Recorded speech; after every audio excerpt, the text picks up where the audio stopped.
Okay. So let's start. Dear ladies and gentlemen, welcome to our panel discussion, one of the webinar series on tobacco illicit trade. During this during this webinar, we will talk about institutional and regulatory capacities, and we will focus predominantly on the region, or how it's everything set up, and what are the key documents, policies, and what are the national regulations and institutional setups in order to fight the illicit tobacco trade. And we are very lucky to have today with us three very good experts, not just predominantly in this field, but they definitely do quite a lot on investigation. They're involved on a day-to-day basis on these topics. So with us, let's just start. It's no particular order, but as I see it on the screen, we have Milena Milovic. Milena is internal auditor. She's also certified fraud examiner, and she deals with I would say, investigating or reviewing the EU funds in cross-border. So Milena, good to have you with us. Thank you. Then we have Ludo Block. He's a former police officer, Dutch police officer, who was predominantly involved in international scene. So not just being in Netherlands, but also in some other countries. And in the last decade, if I may say so, Ludo, yeah? In the last decade, he's involved in, Ludo is involved in investigations in the private sector in various industries.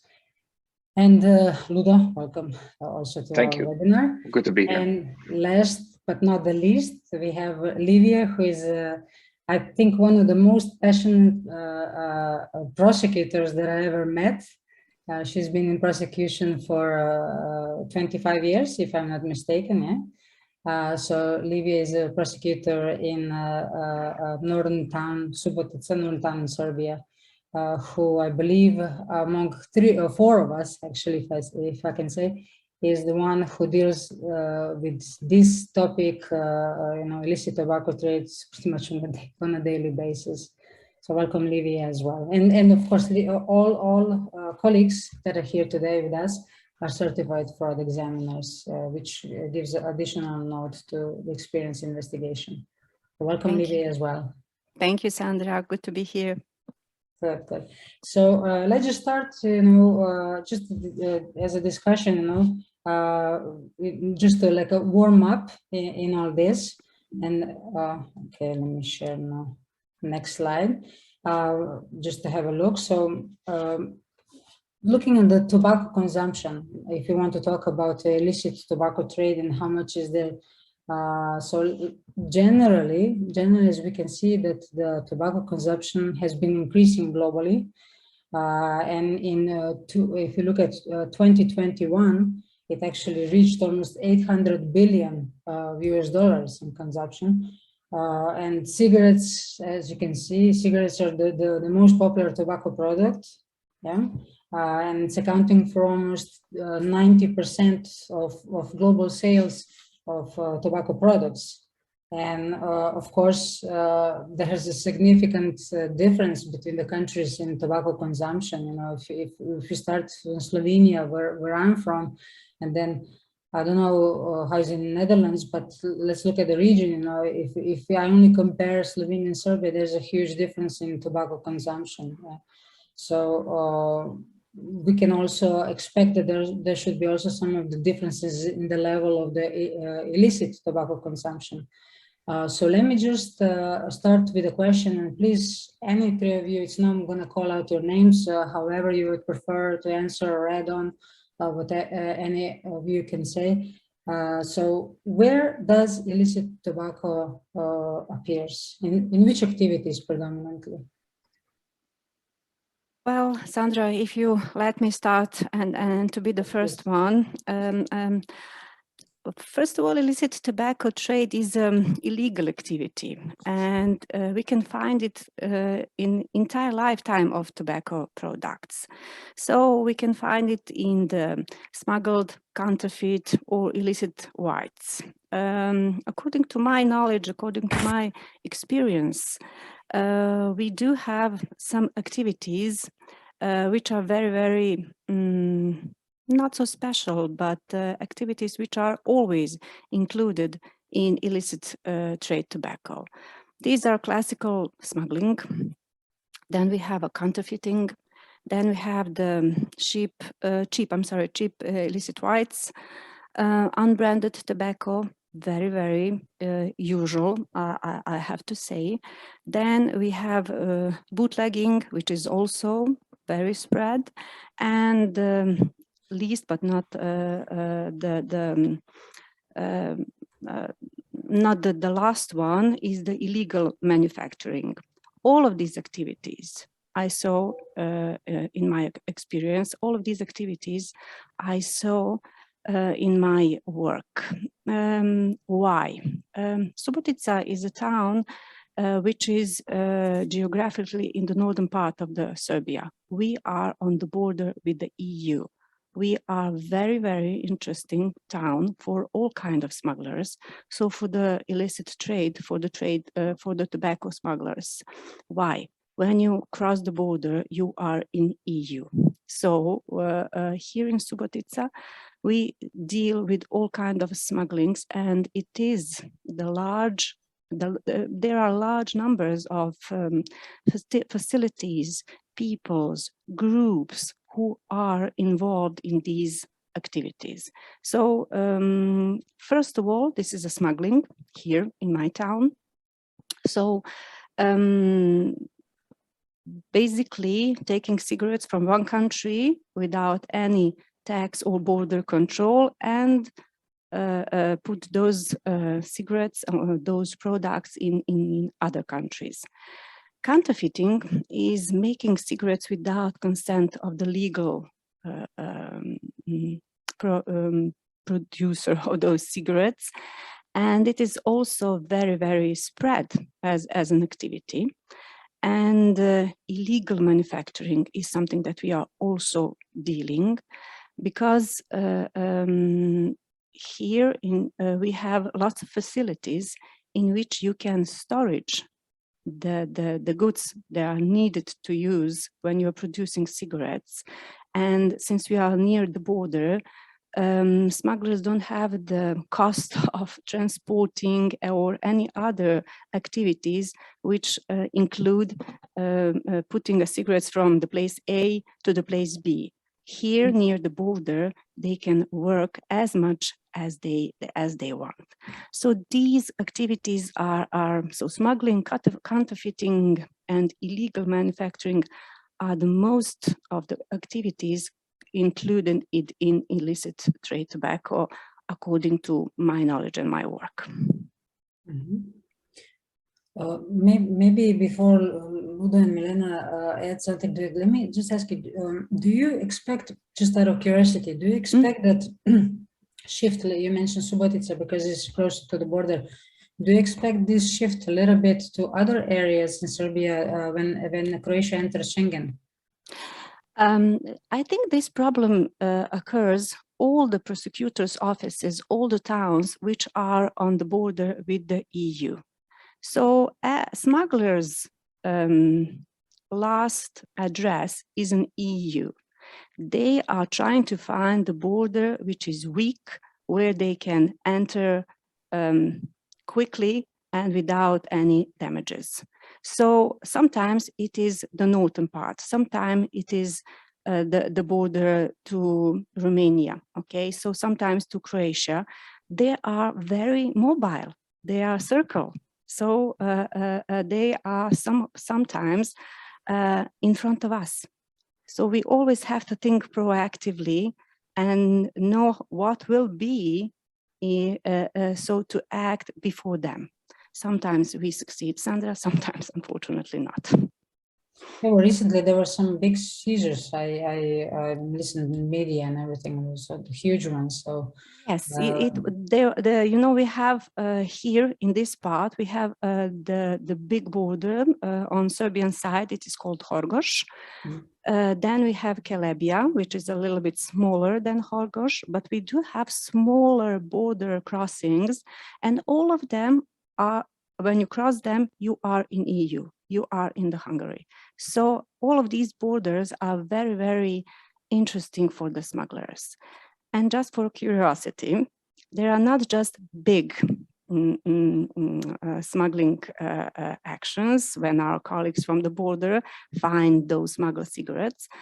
There was an action when they found cigarettes in the cream cake. Now, can you imagine the taste of that cream in the cream cake? Can you imagine the taste of that cake? Yeah. That was very interesting. Wow. Okay. It's a new taste on the market, new flavor. I think it would be interesting to try. Vanilla cupcake flavor. Or chocolate tobacco. Yeah, that's yeah. You can see that there's never-ending story of them being innovative as the smugglers. The cigarettes are very easy to be smuggled because they are if they are in small packages. So if they are the large containers, then it's a problem. But as the small packages, they are very easy to smuggle. And the imagination of the smugglers is really something that always surprised me. But the cream cake was really a big surprise for me. I never saw it. It's good. Yeah. Ludo, Milena, do you have something to add, or maybe you can also, from your experience, because you do quite a lot of also work on cross border. Is this, I mean, we heard from Livia about the activities, what type of the activities, and if I understood correctly, Livia, counterfeiting was big in sort of illegal production, yeah? Illegal, yes. Is this the case also? I mean, is this just for the less developed countries that this type of activities are ongoing, or is also in developed, in new economies, are only they're the ones that are consumers, let's say the demand comes from the developed countries. Is this the case? Can you comment, please? I guess if you look at the EU right now and the enormous difference between what you pay for a package of cigarettes in, let's say, Ireland and in the Balkan region, that difference goes up to about 10 euros per package, then you can see how much money can be made by these smuggling activities. So I think that's one of the driving forces behind the smuggling, just the enormous amount of money that can be made. And if you, I think if you compare it to drug trafficking, generally sentences are much lower, and law enforcement priority is also lower for tobacco smuggling.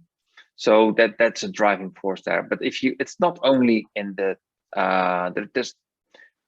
you see the same happening in the developed countries, if you can say them. Let's say in the EU, and you see a trend over the past years where there is more and more local production of either counterfeit or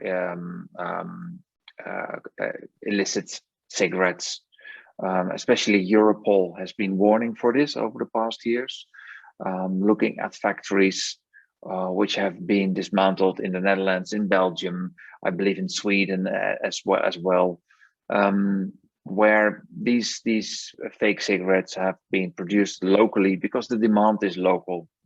So you see an increase in the smuggling of raw tobacco, and then the manufacturing closer to the end consumer. So that's one of the things you see at the moment happening in the EU. Yes, let me add just that this Balkan route, since there is 22% of worldwide illicit consumption, it is not just undeveloped countries, but also the developed one from the EU. And our mentality and is in speaking in sorry, cut. We must cut this. No problem. Okay. I wanted to say that age mentality and in this geographic area, the people just love to smoke, but my mind fight away. Okay. So sorry. So you say that also one of the reasons is because in the region they Love to smoke. Yes, there are a lot of smokers in our regions. People are passion smokers, not only in Serbia, but in Balkan route region. That's why illicit smuggling is born here. And we don't have to forget that in Serbia, smoking in the bars and the restaurants is not forbidden. So people here who come from other countries sometimes are shocked because when they enter in the bar or in the restaurant, it is allowed to smoke, and they come from countries where it's a long time ago forbidden.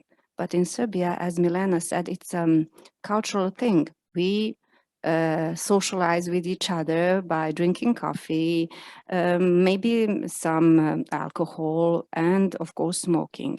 And very important, smokers are not, as it was traditionally, men's. Women also are the huge part of consumers of the cigarettes, and in Serbia this is a huge problem.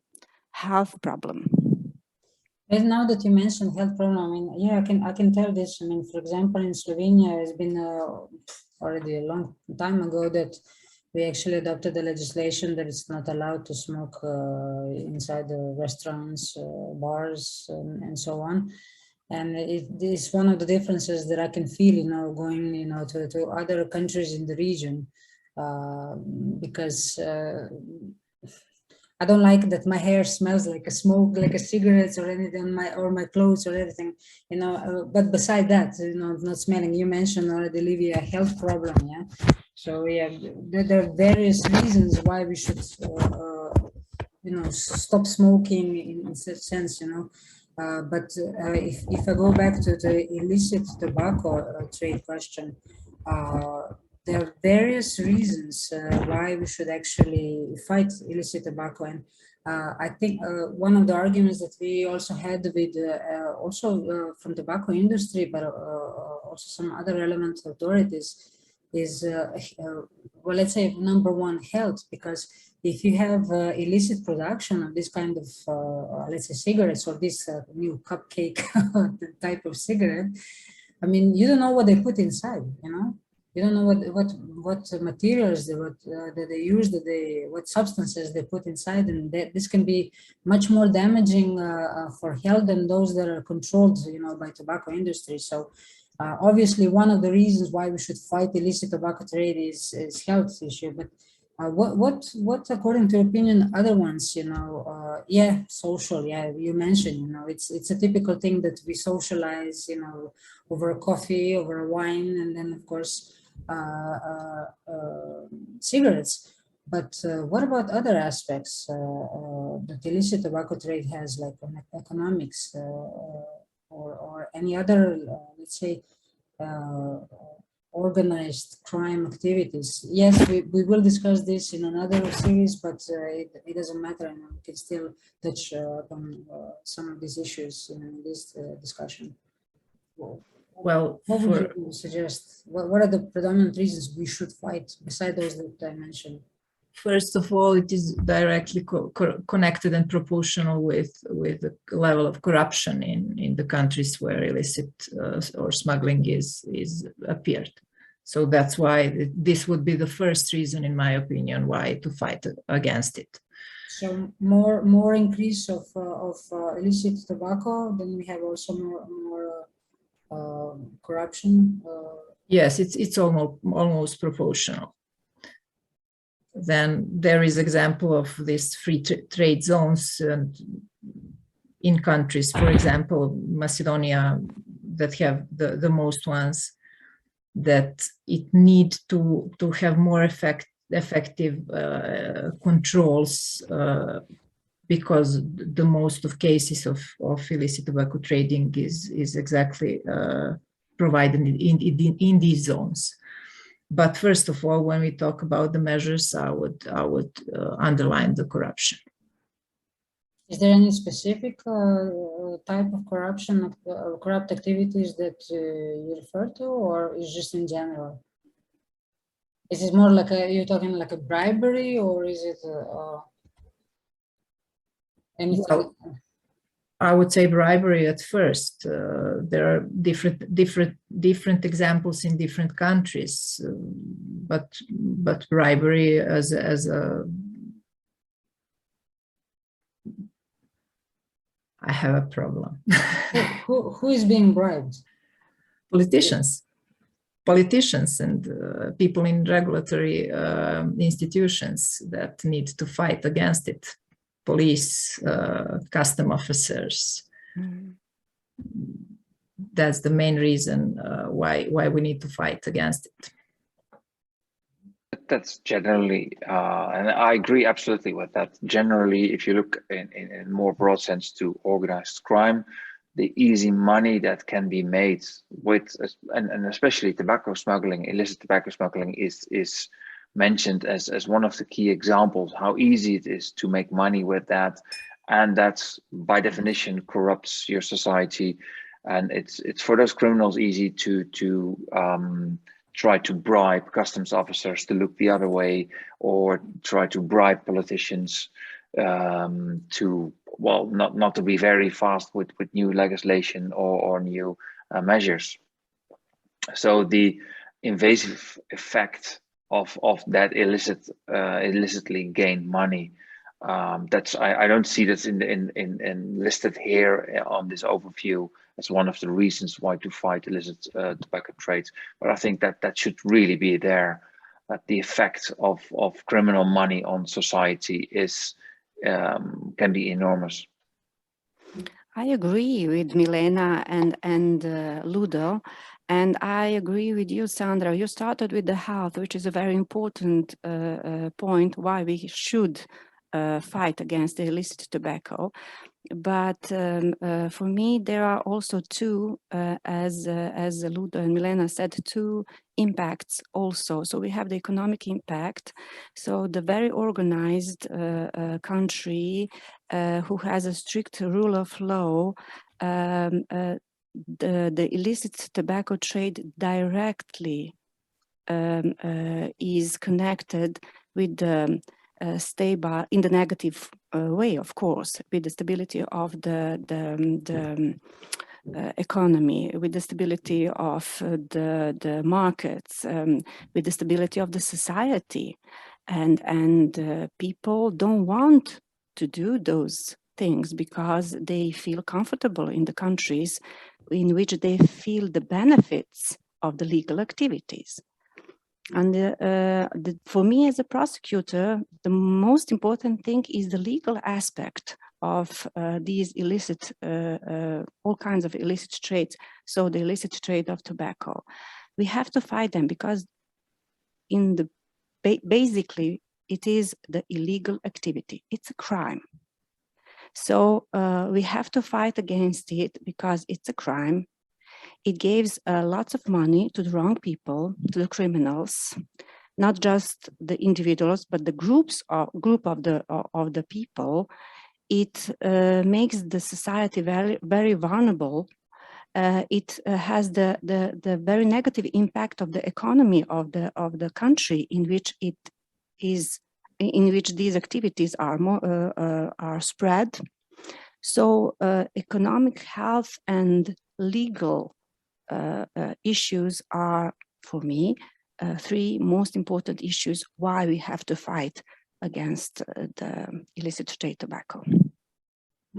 And I guess this also goes, you know, that, I mean, there are a number of points that all three of you mentioned, you know, but at the end, you know, all this leads to actually lower economic development, because we know what are the effects of corruption. And then if we have combined also with other illegal or criminal activities such as illicit tobacco trade, then definitely all this together leads to actually lower productivity, worse health, and of course lower economic development. Yeah. And one of the effects actually, and the reasons why we should fight all this type, and just a discussion, we will discuss a lot more when we talk about organized crime activities that are consequence or actually cause for illicit tobacco trade in one of another series. But we had to mention here now, just to lead also in the discussion when it comes to institutions and regulatory framework that we have set up in order to do so.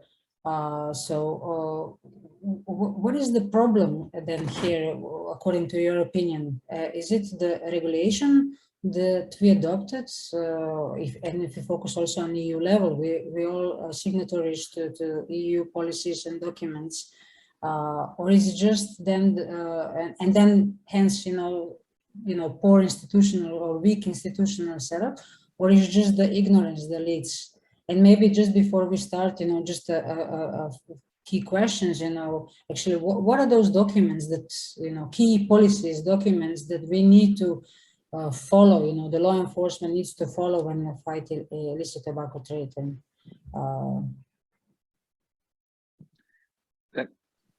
if I may, I think we should not forget that one of the key documents, which is obviously the protocol to eliminate illicit trade in tobacco products, is a fairly recent document.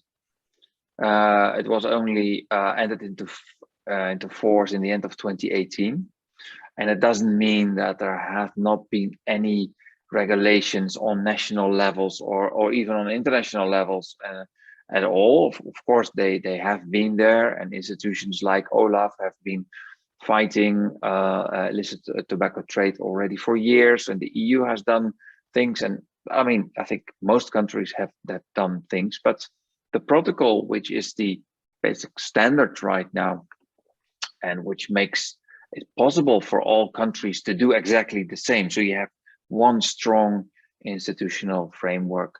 That protocol exists only for 4 years now, less than 4 years, actually, just over 3 years.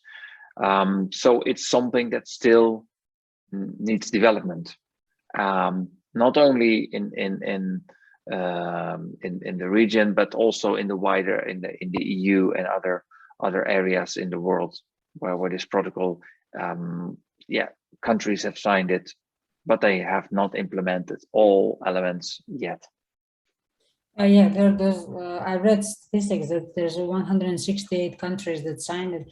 But what do you think is the predominant reason for, I mean, that many countries signed it? Yes, it's new, you said, 2018. But I mean, we can see the differences in countries. I mean, is this the problem in implementation and willingness to implement, or is certain parts that actually cannot be, let's say, copy-paste in countries or in the regions? That's always, if you look at international law and international regulations, there will be differences between countries. Countries may feel forced to sign, and of course everyone understands that the health consequences of tobacco and illicit tobacco are relevant. But I can also imagine that countries have other problems they also have to look at. So sometimes it's just a matter of different priorities. If your economy is well developed, it's easy, or at least easier, to adhere to all kind of international agreements. If you have an economy which is still struggling, maybe still after the crisis in 2008, it may be much more difficult to also give priority to fighting illicit tobacco when there's all kind of other priorities on your plate as well. I agree with Ludo. So that according to the Serbian view, we do have those primary documents, which are of course, the framework. So the WHO FCTC, very important. Then we have the protocol to eliminate illicit trade in tobacco products, which Serbia signed in 2017. Then there are lots of agreements, tobacco agreements in EU. Serbia has also the criminal code, the criminal procedure code, law, very important, law of confiscation of criminal earnings and seizures. When we signed, we agreed that we will implement the rules of those two main documents, or the framework and the protocol. As Ludo mentioned, there are only 4 years that this is existing. It's a lot of preparations to implement those rules. In developed countries, there are agencies which are dealing with these problems. In less developed country, they have to establish lots of regulatory administrations, activities to be in the situation to really implement these rules from these two basic rules in fighting of illicit tobacco. And let's not forget. Sorry, Milena. Go ahead, please. No, please. Let's not forget, it's actually only 3 years, so it's the end of 2018. And meanwhile, we had 2 years of pandemic now, which also have shifted probably the focus of many authorities very understandably towards fighting the pandemic instead of other policy initiatives. So you have to set priorities as a government, and I can really understand that in some cases that this takes more time. But it's probably a bit too early to look back and see if this has been fully implemented and is working well. But I'm sure it will be working well in the coming years.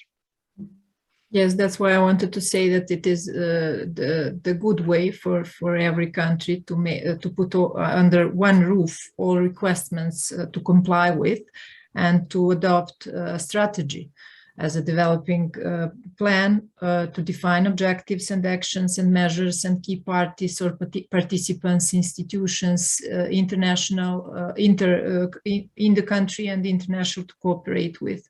So the strategy is a good way to provide this kind of activities which need to deal with for every country.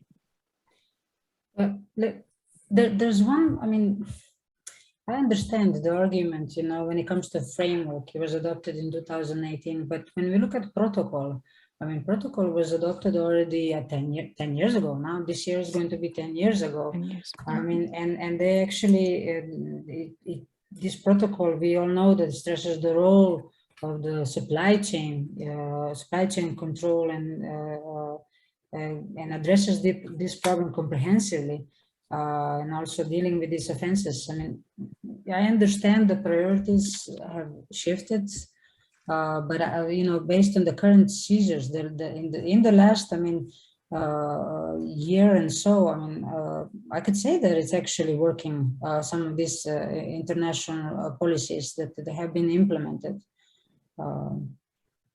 So I don't know. No, they're absolutely working because they provide a standard, so all countries are doing the same thing, and that's the most important thing, I believe. That you, what you see, especially we're talking about cross-border crime, so criminals will always look to exploit differences between states, whether it's a tax difference, whether it's the pricing of the cigarettes, but also differences in, for example, the prison sentence you can get for these illicit activities. So having a protocol which tries to standardize all the measures in this field is wonderful.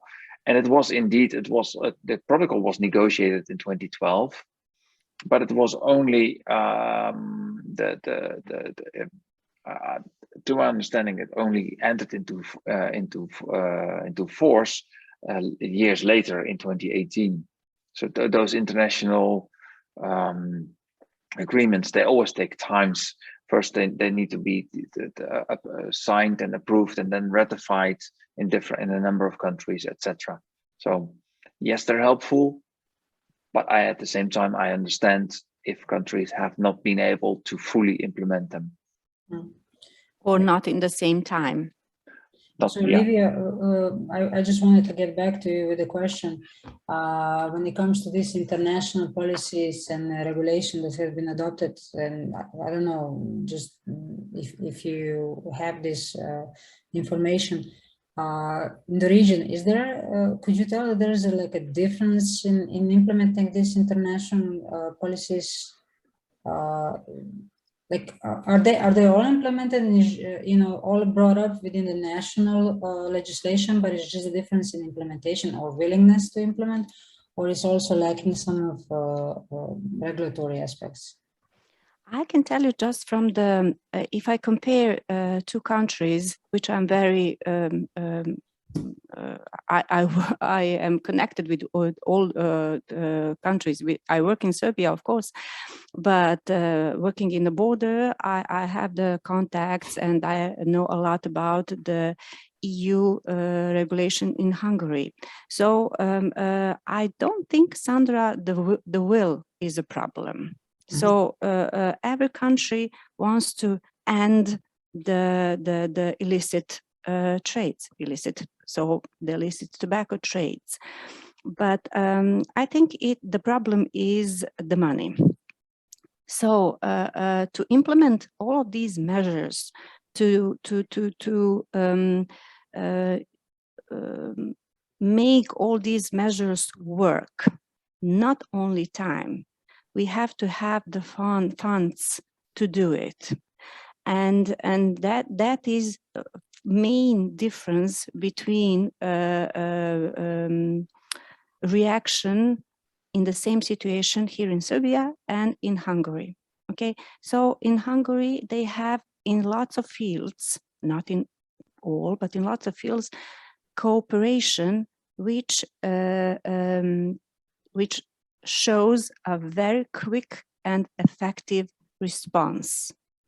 We do have all these rules, but we still not have in some fields that quick and good response, because something is missing.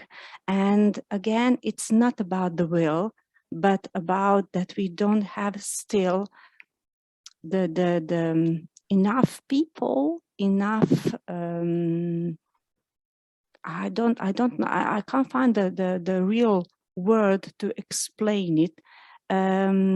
Capacity maybe to fulfill, yes, to fulfill all the obligations that we signed that we will do. I'm optimistic. I think it will happen, but there may be some time will pass until it will work as in other countries. When you say capacity, do you mean just the number of people doing it, or also, you know, knowledge with some methods, or the both? So sometimes we do have a very educated persons who don't have that specific knowledge, specific trainings to recognize what is the problems or how to approach the problems. So both are very, very important. Sometimes we don't have enough people to deal with these problems. So I think the strengthening both, so to employ more people in those fields, but not just simply employ, educate those people, train those people, let them work with the professionals, with the people who are dealing with these problems lots of years. That is the best knowledge for everyone. Let me just be concrete. When you say in the fields to employ, which concretely you would suggest? Where's the lack the most? Is it prosecuting this, or is it investigating, detecting this? Which fields? If I think, you know, I think the lack of concrete assignments, who will do what.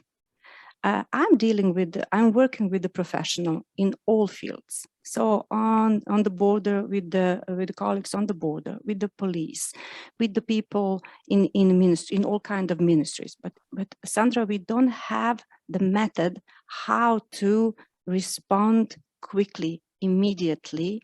So there is a time gap in which the smuggler goes away if we don't react. So we need trainings, and you know, we don't have to we say in Serbia, you don't have to find the hot water because somebody find the hot water.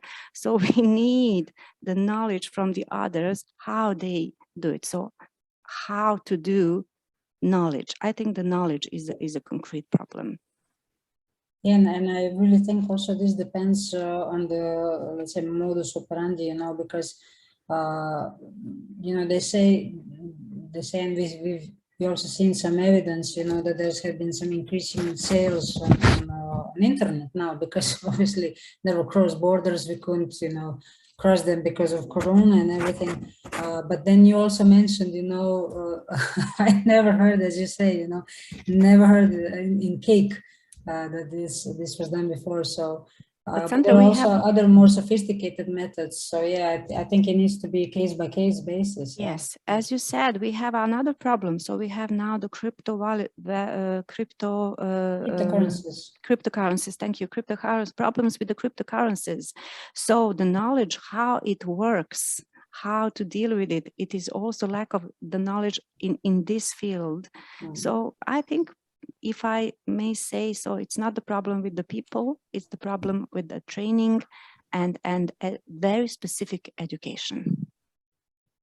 So keeping that thought, you know, lack of knowledge and everything, just now if we look at also, well, we discussed actually the framework and the protocol, which focuses on the supply chain.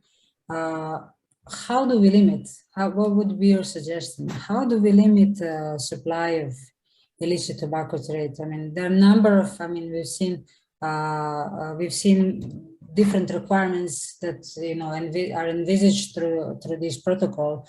But in practice, what does it mean? How do we limit this supply? What do we do? Do we burn down these fabrics, or how do we do it? Where is this chain?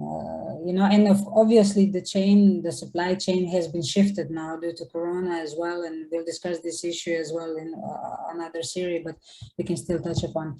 Has the supply chain been changed, and how do we actually limit it or cut it? How do we do this? Well, I will start again if it's not a problem. So I think the proactive approach of all enforcement is very important. Then we have to reform the criminal procedure code, so it helps us to react effectively. We need to have the mutual flow of informations with the countries in region. We have to have strategy. Again, regional strategy. Now we speak about the Western Balkan, so we know where is that route. So we need the flow of information in all of the countries which are in that route. We have to have a very good track and trace system, which every of these frameworks, protocols ask for every country to establish it. And we have to have a very good database. So lack of database is also the big problem in dealing with this problem. Sometimes there is every situation, but we don't know it. So database, flow of information, and a proactive approach with a very effective measures, procedural measures, I think that is the good recipe to fight against illicit tobacco trade. I would add maybe monitoring, as effective monitoring on cross-border trading. That would be also a good control. as answer to limit this supply. I'm less optimistic, unfortunately. The thing is that we talk about people, and people risk is what we would call a dynamic risk. It adapts to the circumstances. If you compare it, if the risk is getting wet because it's raining, you can use an umbrella and the rain will stop there and you stay dry. However, if the rain were humans, they would go around the umbrella. So that's what we're looking at. As long as there is money to be made, people will find ways to smuggle tobacco.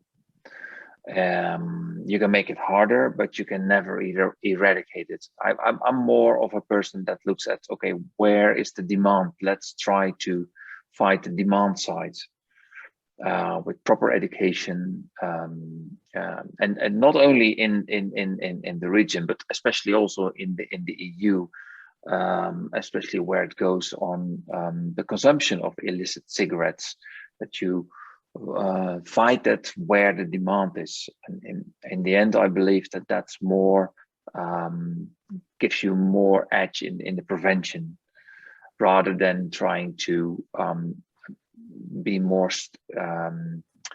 have more law enforcement capacity on the other side, because there's always going to be more demand for law enforcement capacity in all kinds of illicit things in our societies than we have. There's always demand. You will never have enough law enforcement to fight it all.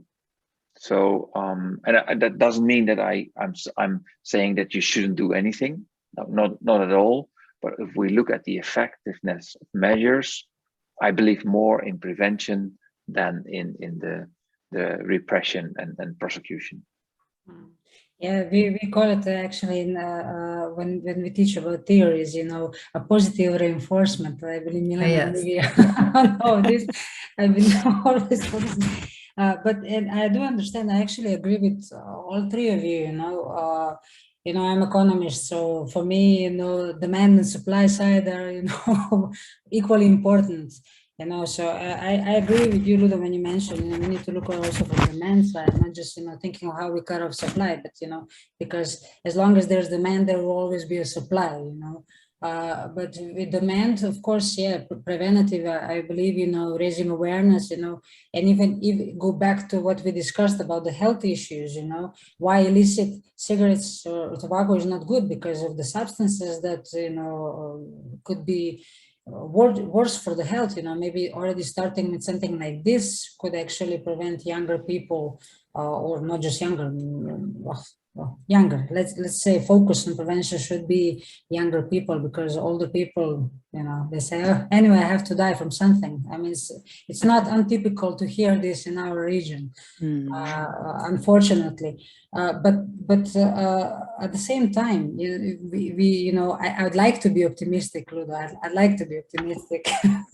Me too. Me too. Oh no, I'm optimistic. Side, I think there are already positive steps, and yes, there is a problem definitely of the database.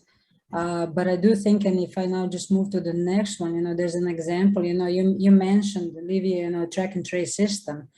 And this, goes back to monitoring control that you, Milena, talk about, that it's important equally. I think this protocol actually really helped with this, because, we have now better tracing by marking, the packages of cigarettes. Yes. And there's one example from UK. I don't want to read out everything, but these unique identifiers or security features that are built into the packages. This I think will stop more, of producing illicit cigarettes than what it was before. I remember those, photos, and I still there exist, like ugly plums or heart and everything on the cigarette package. This was one of the methods to try to, stop smoking, not just illicit cigarettes, but stop smoking. And then along with this, you know, trace and traceability mechanisms, I think this all could lead and help, you know, with cutting supply and also the demand side. So I don't know, what is your opinion? I mean, has this helped? I know it's new, I know, you know, but I've seen that in UK there have been some positive feedback, but also in the EU there was some positive feedback when it comes. Well, here it's a little bit moved, but if you look at what they said is the establishment of the European system of tobacco traceability and security features marks an important milestone in the EU's fight against illicit trade in tobacco products. Is this, Livia, something that you refer to, the lack of database, or in additional? Yes, yes, this is also the very important information, and I agree with you. So this licensing and traceability is very important in our story today's story. So unique identifier on each package of cigarettes. So in every moment to know where that package is moving and trace, and where is it sold, is it exported, imported, and to simply trace the whole process from growing to selling is something that should be made as a database, but not just making, but sharing this information is also very, very important. So to track and trace helps when we compare legal and illegal activities in some fields. So if there are some discrepancies, we can, okay, this is a signal for us to react. Maybe it's not the criminal activity, maybe it's something else, but it is a red flag for us. Okay, so something is happening here, let's check what is happening. Yes, so I agree with you. This is one of the databases I was talking about. How does this work? I mean, I'm not really specialized in this, you know, when it comes to production and understanding this. How does this work then when you have the whole fabrics of, you know, producing the cigarettes by itself? I mean, and they put their own I mean, they don't put any identifiers. How do you then work with this, you know? So here in Serbia, you have the ministry who, as a tobacco producer, you have to ask a kind of identifier, which is basically connected with taxes, but we can use it, and we use it, the police force, and we use it. So if they ask for, I don't know, 1,000 or 1 million those identifiers, and somehow they sell 2, 3, 4 millions of something, so there is something that that is missing. So this is the way how we had the first information, very legal activity, asking for those identifiers, and then very illegal activity, which is going under the legal activity. Okay, so definitely we can say that these identifiers are helpful and yes, very helpful. What about due diligence? I mean, the protocol also mentions this, one of these measures of due diligence, security and preventative measures. Has this been implemented in the region? I mean, what is your opinion? How is this sufficient? Is it working? Due diligence, or is just we react post festum? I see. Well, I see your beautiful smile, Livia. I'm a very optimistic person, okay? And as you said, a passionate investigator and I forgot. I am. Thank you. The thing that you have been doing for 25 years. Disaster. So the due diligence gives us the ideal picture how it should work. But you know, to implement all these rules is a problem, because if we look of the rules of due diligence, they are very good and very effective. But when I read them, my first question, as a prosecutor, because you always ask that question, okay, but who will control these measures? Do we have an independent agency, an independent part of some ministry which will control these measures? So it shouldn't be just something on the paper and we said, okay, we will do it, or okay, we are doing it. So we really need somebody, but totally independent control body who will really have a good approach to these informations. And that independent body is somebody who will tell us, yes, it goes well, or no, we have a problem. Do you know of anybody that's, yeah, please, Ludo. From the negative aspect. And again, even if that works well, it only works well with legitimate producers. So what these measures do is that they look at, I mean, these measures Yes. are helpful for keeping control over legitimate producers. And we know that well, there's a number of companies that have been fined because they didn't adhere to these rules and they didn't do their due diligence on who they sold cigarettes to, which then through an alternative way ended up in the EU anyway. So for the legitimate producers, it works. And then again, you have the problem who's going to check it, but okay, still. But what we also see at the same time is that, and I'm talking a bit more about the EU now, is that we see more and more illicit producers. They just buy an old cigarette rolling machine, they buy the tobacco, and they have completely illicit factories. And of course, they don't adhere to any tracking and tracing and identifiers or due diligence measures. So yes, it works, but only for a part of the market. It doesn't work for the counterfeits. It doesn't work for any unbranded illicit cigarettes. And I think this is the predominant problem in our region, right? It changed. It used to be contraband, genuine cigarettes. Mm-hmm. But after some hefty fines were issued by the EU, you see that these official companies, the legitimate companies, already started to look better at their own production and at their own do their own tracking and tracing even before this was implemented. But then you saw, well, cheap whites, of course, but also counterfeit and branded illicit cigarettes came up, which is a different type of smuggling, a different type of trade, and requires different measures. Exactly, as Ludo said, there is no doubt that tracing and tracking, as we call in my profession audit trail, it will work, but only for regular and legal tobacco producers. What about illegal?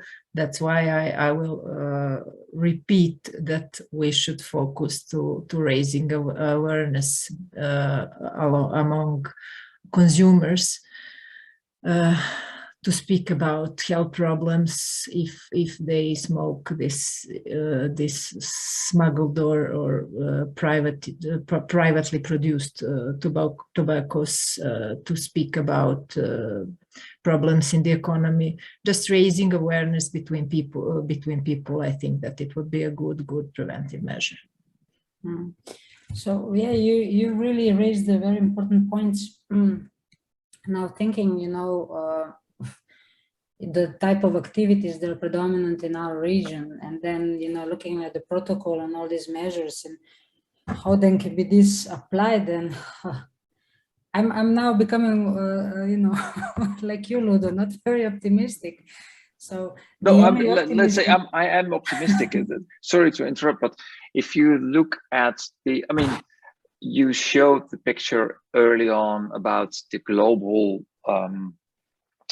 tobacco consumption, that it's increasing, but there's many regional differences, and what you do see is that the better economies go, at some point less tobacco is being consumed. In the EU, it has been decreasing already for years. Not every country has seen the same decrease, but in the Netherlands, it's less than 20% of the people that smoke nowadays, which used to be more than double when I was young. So there is reason for optimism, but it comes from a different direction. So demand side is being slowly decreasing, yeah? That's what you're saying. Yeah, that's what you would see in the more economically rich countries, where the demand side goes down rapidly, because then people they somehow probably, and I would like to think that this also can be linked to education and to making people aware of the dangers of tobacco in general and of illicit tobacco specifically. And I understand that in some countries, the governments have so many things on their plate that they just don't have sufficient funds for that side, and that will only come when economies develop more and better. Yeah, but see, you raised also again another very important question. Milena pointed out that there's a correlation between corruption and illicit trade in tobacco. And there's also me coming from the I'm also professor of economics, and I always teach students what is first, chicken or egg, when it comes to corruption or economic development. And you say that the more wealthier they become, less we will see this demand for cigarette smoking. But in the meanwhile, we have a serious problem of less developed areas, and I would easily say that the Balkan region, the region where we come from, is definitely less developed than is the region like northern part of EU. And we see also the type of activities that are actually not giving us too much optimism. That is, just by implementing these measures in a sense, like a unique identifier number, trade traceability will be sufficient. So I think one of my strong beliefs is, as in any other case, as any other organized crime activity, and I think this is where we have a quite good cooperation in the region, is this between the relevant authorities. Yes, it needs to be strengthened, and I think this is predominantly what I've seen actually, and also from talking from various authorities within one country. Actually, there's a more problem, as I see, in cooperation between local authorities than it is between international. Like when I see, the police from Slovenia or Croatia or Serbia, I mean, they have no problem cooperating when it comes to this type of activities. But when I see, customs officer or prosecution or police within one country, it's like, oh, it's like they're kind of moving the responsibility to another. So is this something that you agree with, Livia? I see you smiling again. Yes, unfortunately, in lots of things you are right. And, sometimes it depends on your personality or about some private contacts with the colleagues who work with their individual efforts to help and to work together. It is the lack of communication between three most important parts of the enforcement. So the prosecution office, the police officers, and the border officers. So three of us should work smoothly, but we don't do that always. There are very good examples when we do that, but unfortunately there are very bad examples when we didn't do it, and we didn't finish the case successfully. So it's not good. But when I was listening to you, I wanted to say something that was a little bit surprising for me. So we had now the help I never needed. I'm not needed, but the help I didn't expect it.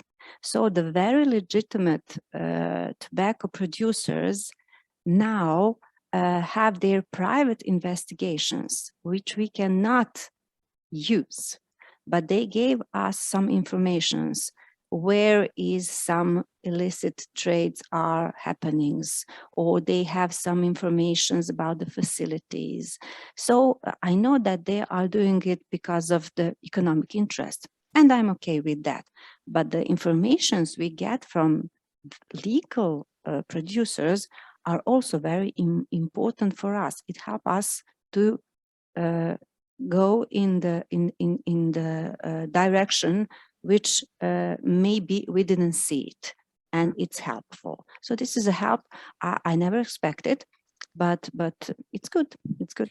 Yeah, I mean, I agree with you, because I think, you know, it goes back to our perception of tobacco industry and the producers, the legitimate producers within the tobacco industry, because we tend to think of them, you know, they're already damaging our health, and, you know, and you said I mean, it's legitimately okay to have economic interest, obviously. Yes, I mean, of course. criminals also have economic interest at the end. Yes, yes, You know, yes. so I really think it's not only important that law enforcement within or relevant authorities within the country cooperate, or cross-border relevant authorities, but I also think this kind of cooperation that you mentioned, as you said, you never expected or thought, but it's very useful. Why Yes, not? it I is. mean, you know, joining forces.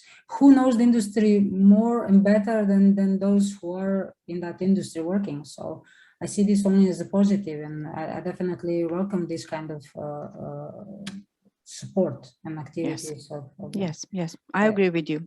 And, you know, being transparent, economic interest, you know, we all have interest at the end, you know. There's a health-wise social interest, you know, social impact that we want to achieve, or economic impact. You know, it's as long as it's beneficial and it's a win-win situation, I see it. Just before we end one of these panel discussions, can you tell, are you acquainted with this triangle, or just so you know, our listeners also get the concept, triangular cooperation? This also that the framework promotes, you know, like also the international cooperation through observers. So, you know, NGOs, and then also this triangular cooperation. Do you know any more of this? How is this in practice done? I was in the situation to be the part of the triangle cooperation. It was not connected with the illicit tobacco, it was something else, but I saw how it works, and I was really positively surprised how good is to have these triangle cooperations. So in this triangle cooperation, we have three partners. So we have the beneficiary partner, we have the pivotal partner, and we have the facilitator. And these roles can change. So in any moment, somebody can be a facilitator or pivotal partner. Basically, in my case, we were the beneficiary partner. So we sought for some information. We were abroad, so it was an international cooperation, and worked with the pivotal partners who had those information. And the third organization was connecting us. Those were the facilitators, helped us because they knew that country has the information. They knew we need those information, and they took us together. So it was a very good example how it should work. It doesn't work always, but I really liked the concept of this triangle cooperation. So if I understand correctly, this is pretty much through, let's say, funding, training, you know, Yes. the management, technology, and other kind of support. Yes, Means yes. pretty much capacity building. Yes, and in this particular case, in some point of the case, we changed our positions. We were those who were pivotal. Okay, we had some information, and the other side needed those informations. So training, facilities, informations, everything was circling in that triangle. Okay, and yeah, please, Luda. Yeah. Well, what you see very often is that international organizations, they take on the role of the facilitating partner. Yes. Mm. So it could be the OECD, it could be the UN at some point, or the EU, or even an NGO which is working in certain areas. They could make the connection between the beneficiary partner and the pivotal partner. So could this tobacco, legitimate tobacco industry producer could be facilitator as well? I mean, part of this triangle cooperation. Why not? I mean, exactly. Why not? Why not? Yes, it could be, as Ludo said, in our case, it was an international organization. Then we have sometimes the NGOs.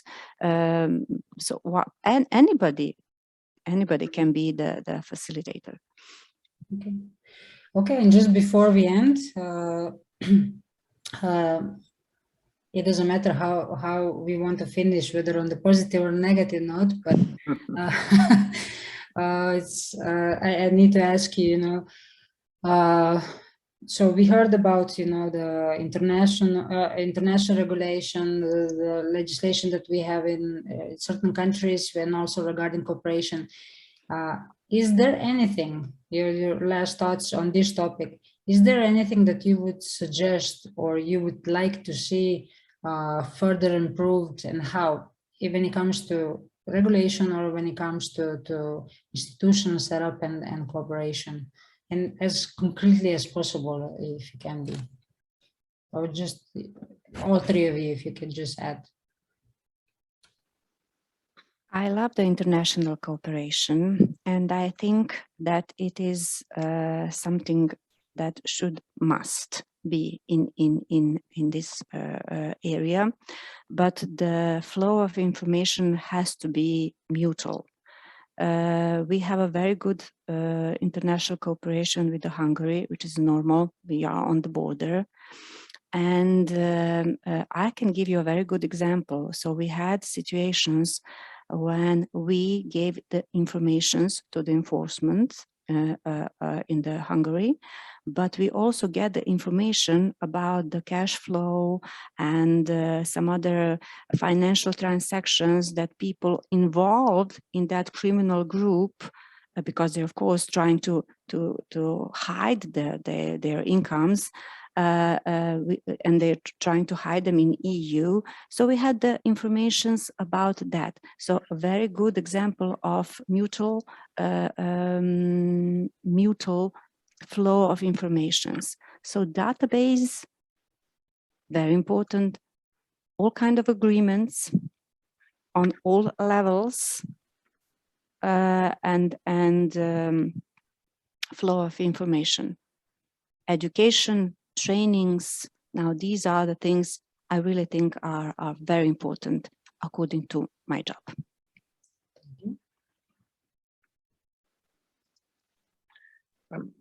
I'm not sure if I know enough about the region to say what could be improved, but in a sense, insofar I know, I would again push for more prevention, because that on the short term, that would, I think, you get the best benefits also from a health perspective. So prevention when it comes to smoking, and especially smoking of illicit tobacco, and I realize that is maybe difficult. However, if you look at the most effective ways and the best spent money for the effect that you may be able to get, is that the prevention generally is more efficient than repression or prosecution. I would be satisfied only if one measure would implement, and that is banning smoking in public places, bars and restaurants. That's would be a negative reinforcement.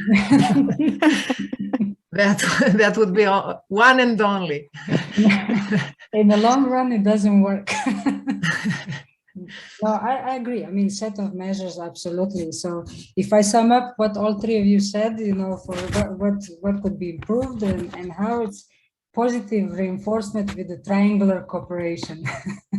Yes, I agree with you. I work in as a prosecutor, but I really think that the prevention is more important than the repression. The repression is on the end. The prevention is on the beginning. So that's why I really agree with Ludo.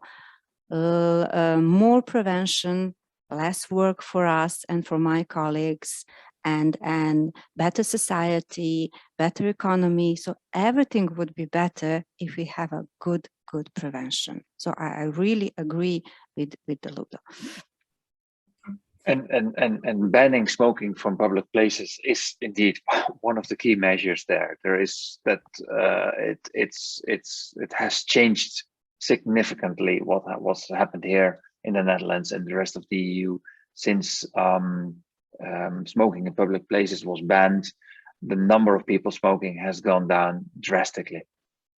It would be great now to put the movie on from some kindergarten when they're celebrating first or second birthday from their babies, and all the parents are smoking in this place, and children are playing all around. I mean, for me, it's already enough if I see those photos.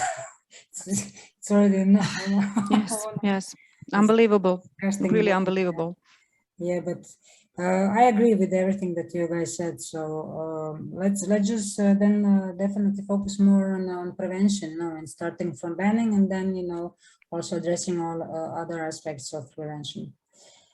With this, I would like to thank all three of you for being part of the discussion series today. I hope all our participants enjoyed our discussion, and I also welcome you to our next discussion, our next topic that will be also as interesting as it was this one. Thank you and have a good day. Thank you. Thank you.